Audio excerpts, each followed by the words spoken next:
Halo teman-teman, perkenalkan nama saya Erina Aprilia Nurdiani, absen 12 dari kelas 10-11. Di video kali ini saya akan menjelaskan ulang tentang materi geografi yang telah disampaikan pada semester 1. Sebelum itu, tak kenal maka tak sayang, kita harus berkenalan dulu dengan apa sih ilmu geografi itu, beserta dengan sejarah perkembangannya. Jadi, apa sih geografi itu? Jadi, geografi adalah ilmu yang mempelajari tentang manusia dan lingkungannya.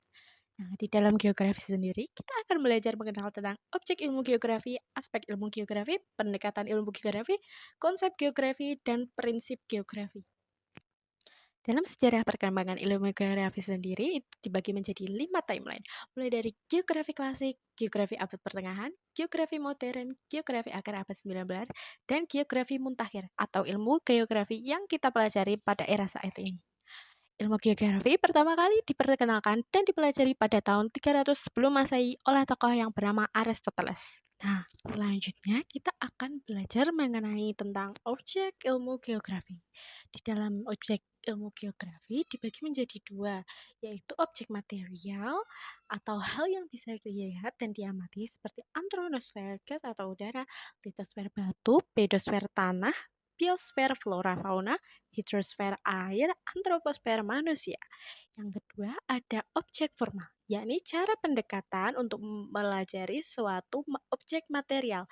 Di dalamnya ada pendekatan ke ruangan atau lokasi, pendekatan ke lingkungan, yaitu mempelajari tentang sebab akibat, pendekatan ke lingkungan, yaitu mempelajari tentang sebab akibat, pendekatan kompleks wilayah, yaitu gabungan dari keduanya, mempelajari tentang lokasi, juga sebab akibat. Nah, selanjutnya ada aspek ilmu geografi. Aspek yaitu komponen atau bagian dibagi menjadi dua. Aspek fisik yang terdiri dari aspek topologi, aspek abiotik, dan aspek biotik. Lalu ada aspek sosial yang meliputi ekonomi, budaya, politik, dan kondisi sosial. Nah, selanjutnya ada konsep geografi. Konsep atau rancangan atau gambaran di dalam geografi ada 10. Yang pertama ada konsep lokasi. Konsep lokasi dibagi menjadi dua, yaitu lokasi absolut dan lokasi relatif. Lokasi absolut dilihat dari garis astronomis, lintang dan bujur dan bersifat tetap atau pasti. Nah, sedangkan lokasi relatif tidak pasti tergantung dari sudut pandang dan dipengaruhi oleh wilayah sekitar. Yang kedua, ada konsep jarak. Dalam konsep jarak juga dibagi menjadi dua, yaitu jarak absolut yang tetap atau pasti yang menggunakan panjang SI satuan internasional kilometer, meter, sentimeter. Yang kedua ada jarak relatif yang yaitu yang tidak pasti berubah-ubah dan menggunakan satuan waktu, jam, menit, detik. Nah, konsep yang ketiga ada konsep keterjangkauan, yaitu mudah atau sulitnya dalam menjangkau suatu atau mengakses suatu lokasi. Keempat, ada konsep pola, karakter yang berdasarkan fenomena garis suatu tempat. Kelima, ada morfologi, bentuk atau dari permukaan bumi pada suatu wilayah. Keenam, ada aglomerasi, merupakan suatu pengelompokan yang saling menguntungkan. Yang ketujuh, ada konsep nilai guna, berkaitan dengan nilai dari suatu wilayah dengan karakternya. Seperti contoh aja di Gunung Kelut yang memiliki konsep nilai guna yaitu nanas kelut. Yang kedelapan, ada konsep interaksi, merupakan hubungan timbal balik antara dua wilayah atau lebih. Seperti contohnya pertanian biji kopi dengan kopi yang dijual di kafe. Yang kesembilan, ada diferensi area, perbedaan atau pengelompokan yang sesuai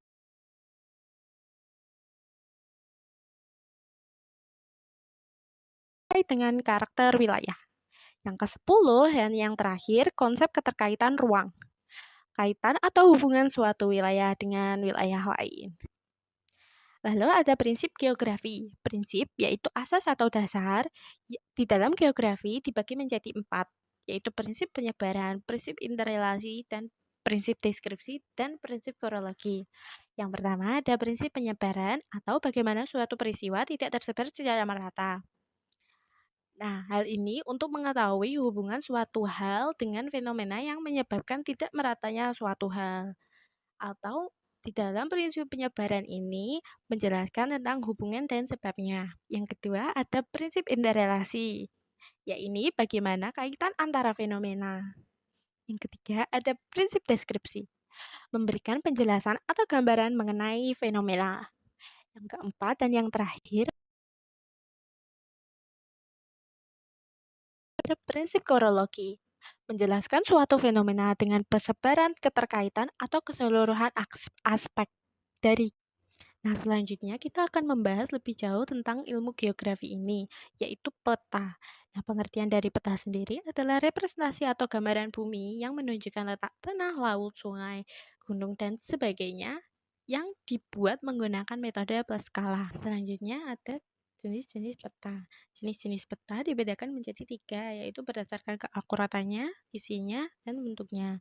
Berdasarkan keakuratannya, peta dibagi lagi menjadi dua, yaitu terestrial dengan keakuratan rendah dan hasil PJ penginderaan jauh atau citra dengan keakuratan tinggi.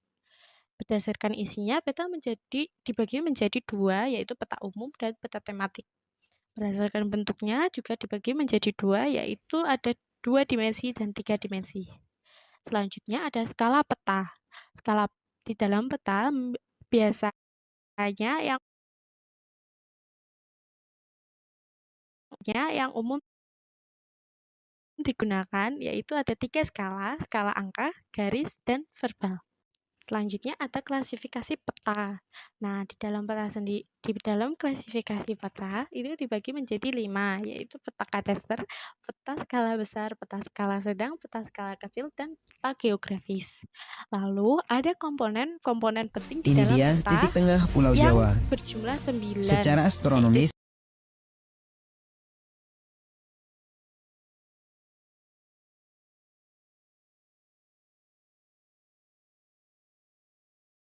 komponen penting di dalam peta yang berjumlah 9, yaitu judul, orientasi, skala, legenda, simbol, insert, sumber, dan pembuat, garis astronomis atau garis koordinat, dan garis tepi. Selanjutnya yang terakhir ada manfaat peta, yaitu untuk menunjukkan arah atau lokasi, menginformasikan kondisi di suatu lingkungan. Selanjutnya kita akan membahas tentang penginderaan jauh atau peta dengan keakuratan yang tinggi. Nah, di dalam penginderaan jauh ini ada yang namanya teknik remote sensing, yaitu untuk memperoleh atau mengetahui objek, daerah, dan gejala melalui analisis data yang diperoleh dengan alat atau tanpa bantuan kontak langsung.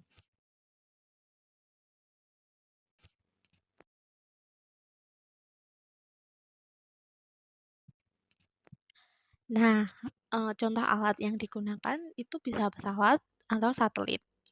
Dalam penginderaan jauh juga memiliki komponen yaitu sebanyak 6. Ada sumber tenaga, dari luas daratan atmosfer, kepulauan Indonesia, objek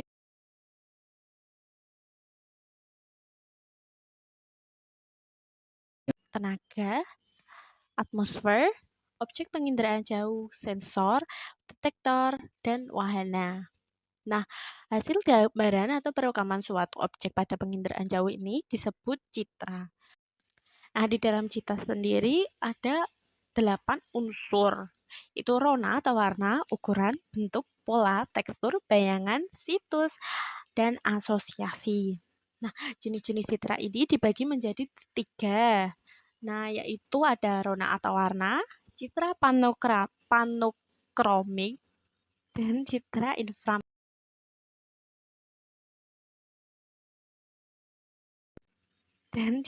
inframerah. Nah, hasil penginderaan jauh ini dibagi menjadi 2 citra, yaitu citra foto dan citra non-foto. Nah, manfaat dari penginderaan jauh ini sendiri adalah bisa untuk menginformasikan kondisi permukaan bumi, menggambarkan bentuk muka bumi, dan membantu dalam menentukan tindakan. Selanjutnya ada interpretasi citra, yaitu tahapan mengkaji foto udara untuk mengidentifikasikan arti dari suatu objek. Di dalamnya ada 6 tahapan, yaitu deteksi, identifikasi, analisis, klasifikasi, deduksi, dan penggambaran. Selanjutnya, yang terakhir kita akan membahas sistem informasi geografi atau yang biasa disingkat dengan SIG. Nah, SIG sendiri memiliki arti penggunaan sistem berisi informasi tentang kondisi bumi dengan sudut pandang keruangan. Ya, ini citra ditambah informasi menjadikan peta baru. Nah, di dalam SIG ada komponen-komponen yang meliputinya. Ada 6 komponen di dalamnya, yaitu hardware, software, brainware, data, aplikasi, dan metode. Tahapan-tahapan SIG sendiri ada 4. Nah, yaitu yang pertama input data, kedua pengolahan data, ketiga analisis data, dan keempat output data. Sekian penjelasan dari saya. Semoga bermanfaat bagi kalian semua.